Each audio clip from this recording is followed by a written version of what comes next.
Hola, buenos días. Mi grupo está conformado por Albany López y mi persona Tania Ortega y le vamos a hablar acerca del virus de inmunodeficiencia humano.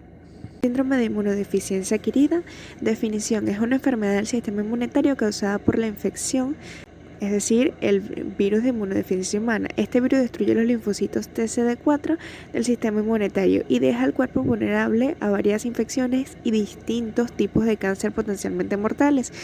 El virus de inmunodeficiencia humana, o sea, el VIH, es responsable del SIDA, síndrome de inmunodeficiencia adquirida. Digamos que el síndrome de inmunodeficiencia adquirida, o sea, el SIDA, es la etapa más avanzada de la infección por el VIH. Para que se emita un diagnóstico de SIDA, una persona de VIH debe tener una afección característica del SIDA o un recuento del linfocito CD4 inferior a 200 milímetros al cubo, independientemente de que tenga una afección característica del SIDA. En cuanto a su etiología, decimos que el VIH es un lentivirus del grupo de los retrovirus con tipos VH1 más extendido en todo el mundo y el VIH2 limitado en algunas regiones de África. Estos virus tienden a tener afinidad por las células que poseen receptor CD4, linfocitos T colaboradores, macrófagos, monocitos y células dendríticas. Una vez producida la infección, el VIH ingresa en las células con los receptores CD4 en su superficie sobre los linfocitos T, colaboradores y macrófagos. Durante la infección primaria por VIH se produce elevada viremia, reducción transitoria de recuentos de linfocitos CD4 en sangre periférica y en un porcentaje de 40 a 90% de los casos de síntomas de enfermedad retroviral aguda. La infección crónica se caracteriza por la activación inmunológica persistente y una reducción gradual del reencuentro de linfocitos CD4. Durante muchos años la infección tiene un curso clínicamente asintomático. En cuanto a su forma de transmisión, puede ser durante relaciones sexuales sin la protección de un condón, durante una felación, principalmente en caso de la eyaculación en la boca, a través de la sangre al compartir equipos de inyección en casos de uso de drogas inyectables, cambio de pitillos o inhalación y en casos de pinchazos accidentales con agujas. Especialmente las que están contaminadas en cuanto al área de la salud para los profesionales, de madre a hijo durante el embarazo o la lactancia, durante la sección de drogadicción intravenosa o que haya sido sometida a prácticas de acupuntura, tatuajes, perforaciones de orejas, entre otras. También además mujeres infectadas que no han tenido acceso a los medicamentos antirretrovirales, mujeres y además también las mujeres que les permite el parto natural por la vagina, o sea, parto vaginal. En cuanto al diagnóstico, tenemos la historia clínica. Se debe iniciar los procesos de empatía de relación médico-paciente, conocer los antecedentes médicos, sociales, culturales y familiares del paciente a través de la anamnesis. Cuando dice iniciar el proceso de empatía de la relación del médico-paciente, la mayoría de las personas que tiende a sufrir esta patología o esta enfermedad tienden a ocultarlo por miedo o temor a ser rechazados. Realizar examen físico completo de los diferentes órganos y sistemas, determinar el grado de compromiso clínico del paciente basado en la amnesis y examen físico, evaluar la calidad de vida del paciente, determinar e informar al paciente sobre el plan terapéutico que se va a implementar y en relación con su atención integral. Se solicita exámenes paraclínicos de base como hemograma completo, parcial de orina, cuerpo parasitoscópico, creatina, glicemia, fosfatasa alcalina, transaminasa hepática, estudios radiológicos del tórax, proyecciones posterior, anterior y lateral, serología para sífilis, serología para hepatitis B, anticuerpo anticore, HBsAg y antígeno de superficie HBsAg.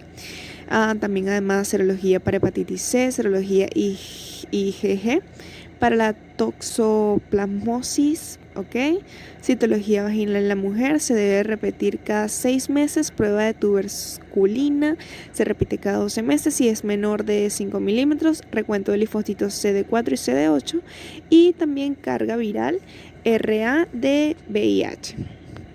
En cuanto a las pruebas de serología, tenemos que está el ELISA, que se trata de un examen de laboratorio comúnmente usado para detectar anticuerpos en la sangre. Un anticuerpo en una proteína que el sistema inmunitario del cuerpo produce cuando detecta sustancias dañinas llamadas antígenos. Una vez tomada la muestra, se envía a un laboratorio donde el anticuerpo o antígeno, como el objeto de estudio, se vincula a una enzima específica y además también, si la sustancia a estudiar está presente en la muestra, la solución de la prueba se torna de color diferente. En cuanto al Western blot, es una técnica de laboratorio utilizada para detectar una proteína específica en una muestra de sangre o tejido. El método implica el uso de electroforesis en gel para separar las proteínas de la muestra. Las proteínas separadas se transfieren en gel a la superficie de una membrana. Las proteínas separadas se transfieren del gel a la superficie de una membrana. Esta membrana se expone a un anticuerpo específico contra la proteína de estudio. Añadiendo también que la unión de los anticuerpos se detecta usando un marcador radioactivo o químico. En cuanto al control de laboratorio de los pacientes con VIH, tenemos el control de calidad, que es se debe aplicar en todos los laboratorios de VIH independientemente de su complejidad. La aplicación del control de calidad es efectivo ya que permite a los laboratorios detectar tempranamente los errores, mejorar la presión y la exactitud, usar en forma eficiente los recursos, cumplir con requisitos de inspección y certificación, además medir la productividad. Para la evaluación de las pruebas serológicas deben considerarse la reproducibilidad, exactitud, sensibilidad, valor predictivo positivo, valor predictivo negativo, y también hay que añadir que el control de calidad de los laboratorios clínicos y bancos de sangre se aplica en dos formas. Tenemos el control de calidad interno y control de calidad externo. En cuanto al control de calidad interno, que sería el CCI, tiene como objetivo asegurar el cumplimiento de los pasos establecidos en el procedimiento, validar la prueba que permite identificar variaciones de lote a lote y detectar errores aleatorios o sistemáticos. En cuanto a su procedimiento de control de calidad, obtención de muestras positivas para preparar el CCI, se utilizan muestras fuertemente positivas obtenidas en una rutina de trabajo. Estas muestras tienen que ser analizadas en diluciones sucesivas hasta obtener una reactividad dentro de la zona ideal. El diluyente por utilizar en la preparación del CCI debe ser suero o plasma negativo obtenido de los bancos de sangre para los 5 agentes infecciosos como el VIH, el HCV, el HBsAg, el trypanosoma, el cruci y el treponema pallidum. El control de calidad externo tiene como objetivo apoyar la continua en los procedimientos técnicos mediante la cooperación de resultados de un panel desconocido entre laboratorios con estándares de calidad conocidos. En cuanto a su procedimiento de determinación de carga viral de VIH, es aquel que realiza la prueba, la analiza, interpreta, valida, elabora el informe y envía los resultados ante la fecha límite establecida. En cuanto a la determinación de pruebas del anticuerpo contra el VIH, tenemos el ELISA y el Western blot. Las pruebas de Western blot y ELISA son dos pruebas de anticuerpos en la sangre que pueden usarse para detectar el VIH. En el pasado se usó la prueba de Western blot para confirmar los resultados de una prueba de ELISA. Sin embargo, los avances en tecnología significa que ahora se usan comúnmente otros métodos. El control de calidad de CD4 y CD8. El profesional responsable de esta prueba realiza un control de calidad a través del análisis de un control de células de valores conocidos proporcionando por la empresa proveedora. También mediante el uso de otros controles como compensación de colores, estandarización, verificación del sistema óptico y fluido. Además también estandarización de voltaje de los tubos fotomultiplicadores y luego analiza, interpreta, valida y elabora información de dichas pruebas. Hola, mi nombre es Albany López. A continuación, la interconsulta. Primeramente, ¿qué es una interconsulta? Una interconsulta será esa comunicación entre dos profesionales médicos con diferentes áreas de experiencia en donde el solicitante requiere la opinión sobre alguna patología del paciente a consultor, ¿verdad? Quien emite su opinión sobre el caso. Generalmente, la interconsulta se realiza sin la presencia del paciente mediante cualquier sistema de comunicación. El médico responsable, ¿verdad?, va a buscar el consejo respecto a un problema concreto de un paciente, bien por complejidad, severidad, especialización. Este médico experto responde al solicitante emitiendo ese juicio y las recomendaciones sobre la asistencia y el tratamiento a seguir respecto al problema consultado.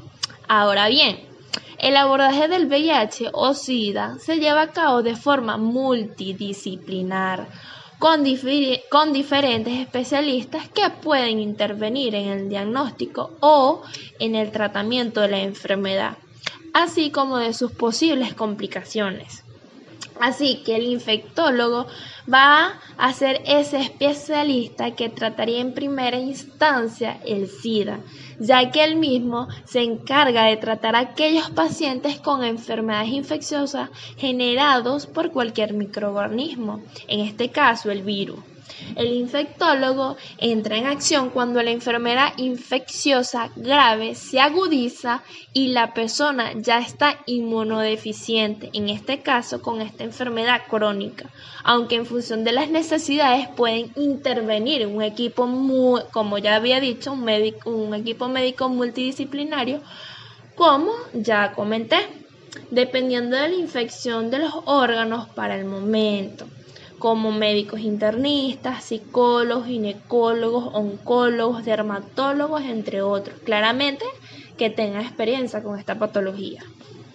Vamos a abordar el protocolo a seguir por el odontólogo. Alguna vez se creía que ciertas manifestaciones orales solo ocurrían en pacientes con VIH, pero ese no es el caso. Los pacientes con VIH presentan manifestaciones orales similares a las encontradas en pacientes sin VIH. La periodontitis, la periimplatitis y otras infecciones tampoco presentan ningún riesgo adicional para los pacientes VIH positivos. Además, la presencia o ausencia del VIH no juega ningún papel en la cicatrización de las heridas, que se ve afectada por otros factores además del VIH. Entonces, los odontólogos con pacientes con VIH simplemente deben tomar las precauciones estándar, no requieren procedimientos o prácticas adicionales para la protección. Ahora bien, los pacientes VIH positivos asintomáticos con un recuento porcentaje de linfocitos de CD4 mayores a 500 celdas de milímetros cúbicos, con un 28% pueden recibir cualquier tratamiento odontológico, incluido la cirugía oral o el implantólogo. En los pacientes sintomáticos con recuerdos de CD4 menores de 200 celdas de milímetros cúbicos con un 40%, es recomendable realizar únicamente tratamientos quirúrgicos de urgencia bajo profilaxis antibiótica, valorando el estado de hemostasia, infecciones oportunistas que presentan y los fármacos que reciben, muy importante. En estos casos es obligada la interconsulta con el internista. Ahora aquí vemos que la historia clínica y el examen bucodental es similar a la de todas las personas, pero en las personas con VIH la historia clínica incluye la fecha de la primera y subsecuentes pruebas serológicas de diagnóstico, el estado de la infección incluyendo los valores de CD4 y las cargas virales, el tratamiento farmacológico que está recibiendo, el consumo del alcohol, tabaco y otras drogas. Asimismo, también se debe recolectar información de enfermedades previas como hepatitis, ETS, tuberculosis, entre otros, ¿verdad? Algunos profesionales en la odontología acostumbran a aplicar cuestionarios para detectar la presencia de condiciones que compliquen el tratamiento. Ante esto, debe aclararse que ese procedimiento en el caso de personas infectadas con VIH no deben aparecer en la historia. El examen clínico odontológico debe ordenarse en la exploración extraoral e intraoral de los tejidos blandos y dejar la exploración visual manual de los tejidos duros para la última etapa de este proceso. Todo examen clínico puede completarse con el uso de diagnóstico por imágenes, cultivos, bacteriológicos, como estamos viendo, el control de placa supra e infragingival, según sea necesario. En la consulta odontológica, no todos los pacientes le referirán al especialista que presenta VIH. Por tal motivo, el odontólogo deberá tratar a todos sus pacientes tomando las mismas medidas de bioseguridad. En primera instancia, ¿verdad? Vamos a tener que usar la vestimenta y técnicas de barrera. Deben usarse guantes ante cualquier tratamiento dental, así como durante el examen bucal, los cuales deben ser reemplazados con cada paciente, además de lavarse las manos. También debe usarse máscaras quirúrgicas, o sea, que es el tapabocas, los lentes de protección o la máscara plástica hasta el mentón, cuando se trabaja con saliva, sangre y fluidos corporales. También es necesario el uso de gorros desechables, batas de laboratorio o uniforme, ya que la vestimenta puede mancharse con sangre u otros fluidos. También debe usarse plástico, ¿verdad? Como es eso, el Emboplast, para cubrir las superficies, por ejemplo, en las manillas de la lámpara, como vemos en la imagen, o en el cabezal de los rayos X, como pueden contaminarse con saliva o que sean de difícil de desinfectar. Estas coberturas deben eliminarse cuando aún el personal está cuando está enguantando y reemplazado por el material limpio ante un nuevo paciente. También tenemos que tomar en cuenta el lavado y cuidado de las manos. Las manos deben lavarse siempre entre cada paciente y paciente. Luego de tocar los objetos que pudieran estar contaminados para los procedimientos quirúrgicos, además de usarse jabón y agua, debe usarse un cepillo quirúrgico antimicrobiano, como vemos aquí. Cuando los guantes se rompen ante el tratamiento dental, deben reemplazarse luego de lavar nuevamente las manos. Aquí debemos tener sumamente cuidado de los instrumentos afilados y agujas para evitar traumas. Tanto las agujas, jeringas desechables y hojas de bisturí deben colocarse en envases de plásticos resistentes, como vemos en la imagen. No deben intentarse tapar una aguja abierta porque se aumenta el riesgo de un pinchazo. Puede ser prudente ante un tratamiento dental prolongado donde puede ser necesario colocar varias punciones en una misma aguja. Colocar esta en un campo estéril aparte para evitar accidentes. Indicaciones para la desinfección de alto nivel o para esterilización de instrumentos. Otros protocolos para seguir. El odontólogo tenemos la descontaminación de superficies ambientales. Al complementar todos los procedimientos, las superficies que pudieran haber sido contaminadas con sangre o saliva deben limpiarse, ¿verdad? Con papel absorbente para remover un material orgánico y luego desinfectarlo con un germicida aceptable. También tenemos el uso y el cuidado de tartectromos ultrasónicos, piezas de manos y unidades dentales. Si el paciente ingresa a la consulta manifestando su enfermedad, es importante que el odontólogo conozca el estado actual de su infección. Para ello sería de utilidad consultar al médico tratante. Si se desconoce el estatus del paciente, el odontólogo no deberá realizar ningún tipo de práctica, ya que podría poner en riesgo la vida del paciente. Si el paciente no manifiesta su enfermedad, pero sí existe alguna sospecha, en primer lugar sería oportuno conversar, ¿verdad? Llevándolo confidencialmente a reconocer su enfermedad.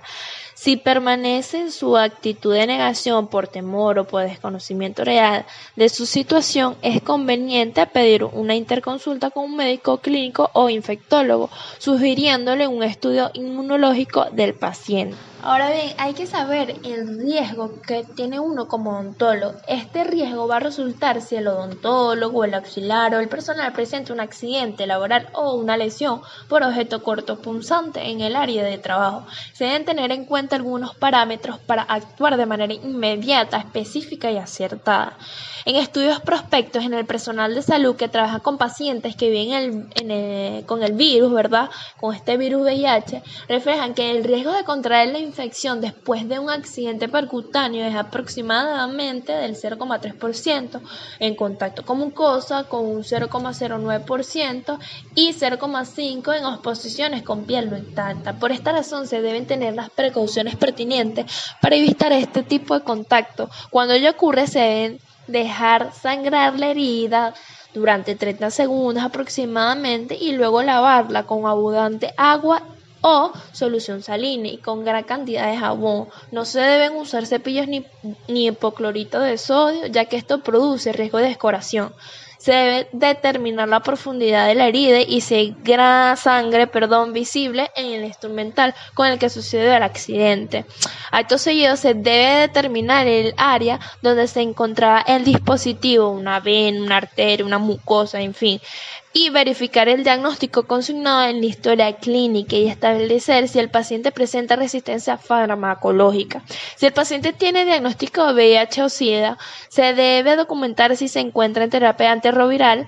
También se debe informar si el profesional de la salud se encuentra en embarazo. Con esta información se debe informar a la coordinación del centro de donde se elabora, al Departamento de Control de Infecciones y al asegurado de riesgos profesionales. Esta última realizará un registro adecuado y ejecutará el protocolo de rigor, especialmente cuando hay sospechas de contagio de VIH.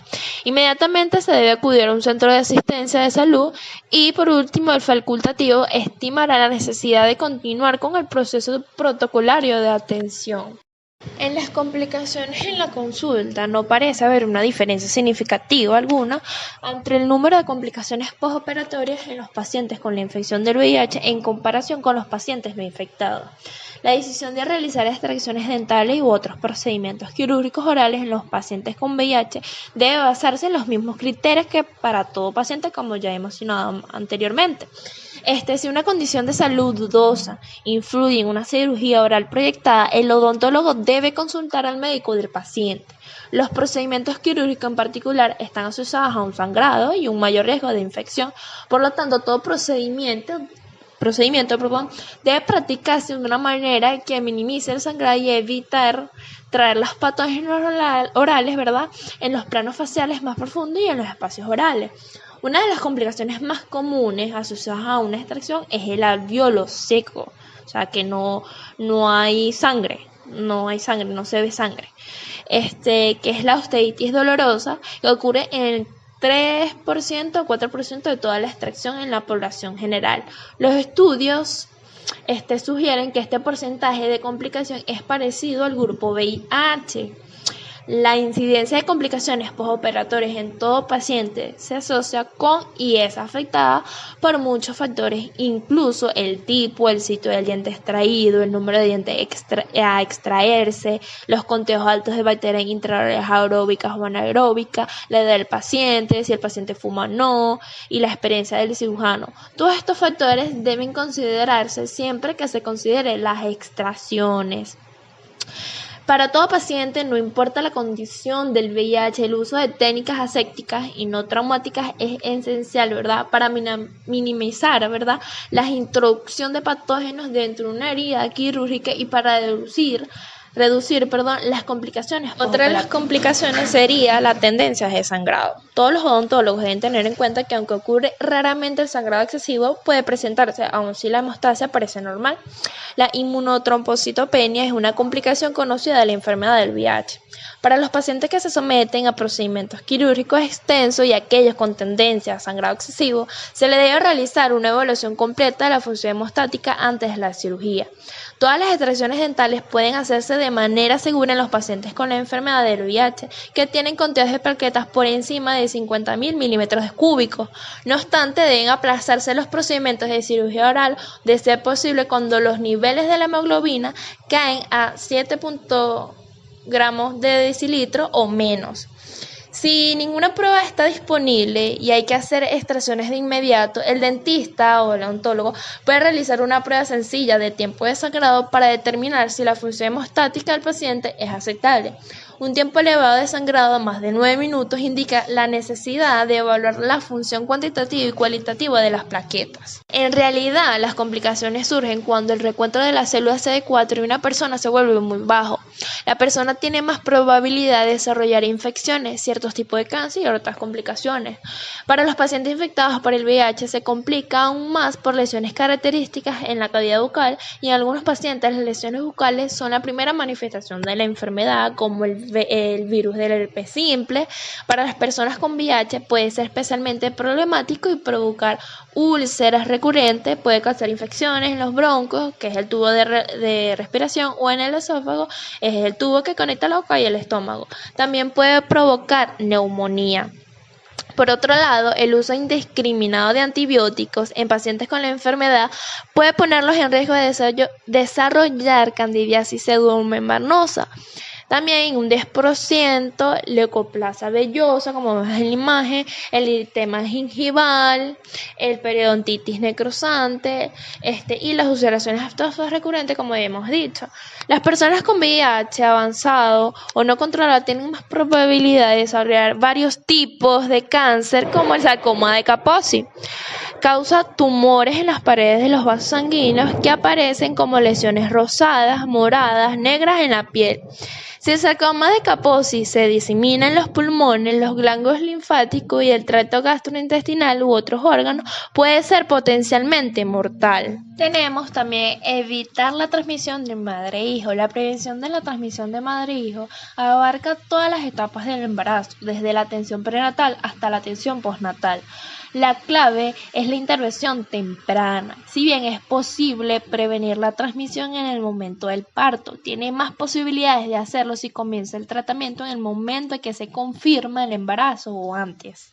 Con atención perinatal adecuada, incluso el uso de terapia antirretroviral, tanto para la madre como para el niño, el riesgo de transmisión es ahora inferior al 2%. También la toma de la profilaxis posexposición al VIH, si se cree que pudo haber estado expuesto al VIH, ya sea a través de relaciones sexuales sin protección o otras actividades de alto riesgo, los medicamentos pueden reducir una gran medida el riesgo de infección. En la mayoría de los casos, posexposición implica un curso de 28 días. El fármaco antirretroviral Truvada, tenofovir más entricitabina, una vez al día, más de 400 miligramos de ISEN 3, que es el rategravir, 2 veces al día, o 50 miligramos de tibacay, dolutegravir, una vez al día.